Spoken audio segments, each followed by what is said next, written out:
How to reset a Royal Match game. Hey everybody, welcome back to our YouTube channel. Without any further delay, let us get started.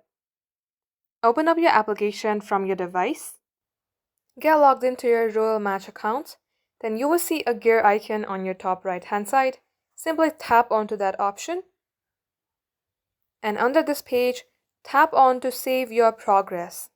There, if you have signed in with your Facebook, tap on sign out. Then tap on yes to sign out from Facebook and go back to your screen again. From here, tap on sign in with Apple or with Google.